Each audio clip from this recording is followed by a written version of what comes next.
चीज के बारे में। अच्छा संदीप भाई, आज ये जो जिनपिंग मिला है मोदी से, इसका क्या सोचते हो आप इसके बारे में? भाई देख मेरी बात सुनो, एक तो तुम्हारा क्वेश्चन गलत है। पहले तुम्हें न्यू पूछनी चाहिए इतनी बार मरने के बाद कैसे मिलो जिनपिंग। मतलब ये पहले भी इसके मरने की कई खबरें आ चुकी हैं।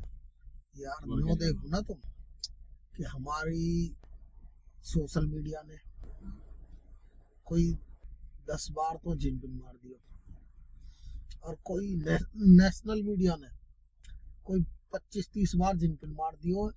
कभी हॉस्पिटल में भेज दियो है, कभी घर में बंद कर दियो है, कभी कहीं बंद कर दियो, कभी कहीं बंद कर दियो, फिर वो जिनपिंग आके मोदी को मिल ले। इसमें बड़ा कमाल की बात है। बड़ा ड्रामेटिक सीन हो रहा है ना। ड्रामेटिक सीन की बात ही ना है। क्या है, आजकल मीडिया पश्चिमी मीडिया के ऊपर डिपेंड हो चुकी है हमारी। मतलब कि जो वो दिखाएगी वही हम हाँ, मसाला लगा के आगे सर्व कर देंगे। अब दिक्कत क्या है, हमारी मीडिया इतनी खराब हो चुकी है कि जो पश्चिमी मीडिया हेडलाइन बनाती है ना, उसी को इंडियन मीडिया या इंडियन यूट्यूबर्स हेडलाइन बनाकर उसे पेश कर देते हैं। तो उसको आगे एक्चुअल वे में वो फैक्ट नहीं जानते। आज से 4 महीने पहले भी उन्होंने जिनपिन को मरा बताया, फिर तो, वो जाके दूसरे समिट में जाके मिलते हैं। तो ये सब चल क्या रहा है ट्रिपल, और जो मीटिंग है इसके बारे में आप क्या ये कहोगे? सारी चीजें फेक है। एक्चुअल में जिनपिन का जो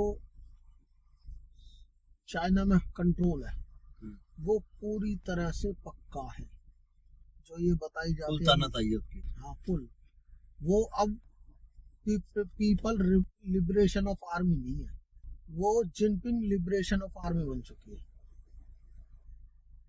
फुल जो ताना पे चल रही है हाँ, उसकी। उसकी तानाशाही पूरी है। अब ये कहने वाली बात होती है कि कभी आर्मी ने टेक ओवर कर दिया, कभी उसने टेक ओवर कर दिया, कभी जिनपिन को माइग्रेट्स आ गया, कभी वो बूढ़ा हो गया, कभी उसको हार्ट अटैक आ गया। ये चीजें नॉर्मली चलती रहती है, पर ये सब फेक है। और सबसे ज्यादा फेक हेडलाइंस हमारे मीडिया बनाती है। कारण क्या है कि क्योंकि हमारी जो मीडिया है ना, उसकी मानसिकता वो पश्चिमी मीडिया पर डिपेंड है। पश्चिम में जो हेडलाइन आएंगी वो उसे ही दिखाओ। तो मतलब एक्चुअल फैक्ट्स किसी को पता नहीं है, क्योंकि चाइना अपनी कोई भी यार एक बात इंटरनेट बताओ न्यूज़ मुझे, को निकलने देता वर्ल्ड नहीं है। वॉर 3 6 बार हमारी इंडियन मीडिया करवा चुके, 6 बार 7 बार गलती, कितनी बार तो वर्ल्ड वॉर हो गए। हाँ, और सबसे ज्यादा 2 फ्रंट वॉर हो गए हमारे, इंडिया चाइना वॉर सबसे पहले हुई। मेरे को ये बात बता दो कि डोकलाम विवाद के बाद या जो हमारा गलवान विवाद हुआ उसके बाद हमारी कितने बार झड़प हो चुकी चाइना से? एक बार भी नहीं, सिंगल एक बार बार, भी नहीं सिंगल। सिंगल बार भी नहीं हुई है। बट क्या है कि फ्री न्यूज निकलती फ्री कहाँ से आ न्यूज रही? कुछ नहीं है, वो अमेरिका का प्रोपेगेंडा है ना, ताकि चाइना इंडिया के करीब कभी ना आए। मतलब कि इन दो देशों की कभी मित्रता ना बढ़े, और कभी भी उसको ये डर इस है। रीजन में ये दोनों देश स्ट्रॉन्ग ना बन पाए। सारा जो खेल है वो सारा खेल डॉलर की प्रभुत्वता के ऊपर है कि डॉलर का होल्ड बना रहे वर्ल्ड लेवल पर। मतलब डॉलर को नंबर 1 रख रहा है अमेरिका। तो बस कारण तो क्या इसके है, लिए उसका कारण ये है कि जो ब्रिक्स बना है, ब्रिक्स को जो डिजाइन किया है वो मल्टी करेंसी बास्केट ऑर्डर है। ये क्या है? ये क्या है कि हर देश अपनी करेंसी में व्यापार करेगा। ये तो बहुत अलग कॉन्सेप्ट है। अलग क्योंकि कौन, नॉर्मली हम डॉलर में सारा डील करते हैं। अब डॉलर क्या है, डॉलर एक्चुअल में डॉलर की स्टेबिलिटी पर कोई भी विश्वास नहीं कर रहा। अब डॉलर डॉलर, की स्टेबिलिटी तो आएगी कहाँ से? ट्रम्प जो भी आप ये देखो टैक्स ना, लगाता है मैं उससे तो डॉलर अप एंड डाउन होता रहता है। मैं बहुत तो ज्यादा छोटी सी बात फ्लक्चुएट कह रहा हूँ। आप हो रहा 30 है। ट्रिलियन की इकोनॉमी है, 37 ट्रिलियन का आपका डेबिट आ गया, डेब्ट आ गया, फायदा क्या उससे? फिर ऊपर से क्या है कि डॉलर को उन्होंने वेपनाइज कर दिया। हम्म, किसी भी कंट्री पे वो टैरिफ आ रहा है। टैरिफ लगा देते हैं, जिससे क्या है कि वो डॉलर में व्यापार नहीं कर टैरिफ को तो वेपन की तरह यूज किया जा रहा है। सकते। अब फायदा क्या, अब क्या है कि ब्रिक्स किस लिए बना?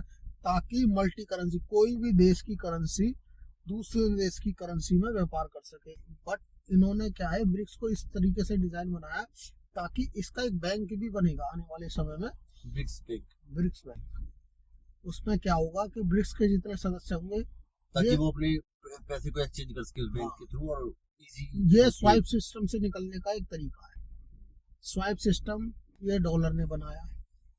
क्योंकि कोई भी करेंसी क्या होता है पहले कि डॉलर में कन्वर्ट करते हैं, पहले then जाती है वो वीजा या स्वाइप सिस्टम में, स्वाइप से वो डॉलर लेती है, फिर वो स्वाइप से दूसरी पेमेंट मिलती है, फिर उसको अपनी करेंसी मिलती है।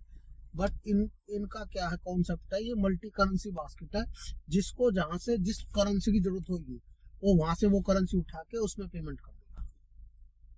फॉर और अपना एग्जाम्पल जमा कर देगा। हाँ, फॉर एग्जाम्पल यूएई को अगर चाइना से व्यापार करना है तो वो ब्रिक्स बैंक में चाइना की युआन करेंसी उठाएगा, अपनी करेंसी जमा करेगा और युआन से वो पेमेंट कर देगा चाइना। सिंपल।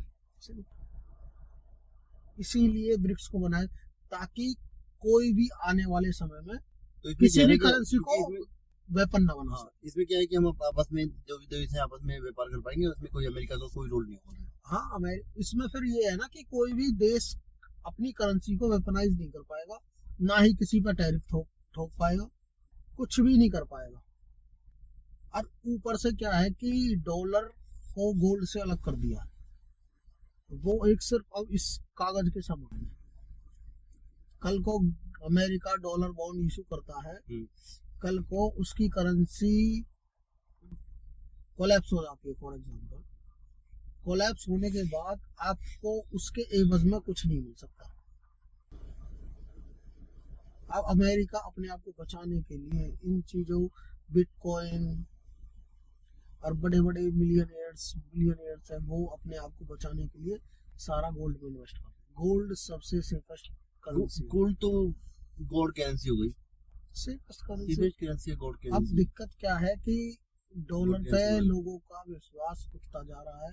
अब लोगों को पता चल गया है कि अमेरिका क्या करता है इसी डॉलर से।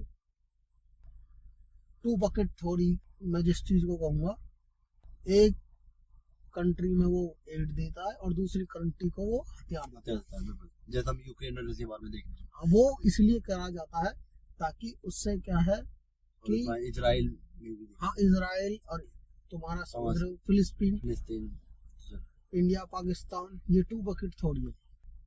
ये इन्होंने इसलिए दोनों तरफ से पैसा कमाना है, दोनों तरफ से पैसा कमाना है। ये दोनों देश गुलाम के तौर पर बने रहे और मार्केट में जिस करेंसी को वो चढ़ाते हैं, फॉर एग्जांपल डॉलर, पहले पाउंड थी अब डॉलर है, जिससे वो डॉलर को बनाए रखे मार्केट में, कोई भी देश स्टेबल ना हो पाए। ये क्या मेन कॉन्सेप्ट क्या है कि कोई भी देश स्टेबल ना हो पाए। अगर दुनिया में स्टेबिलिटी आ जाती है तो अमेरिका का प्रभुत्व खत्म हो जाएगा।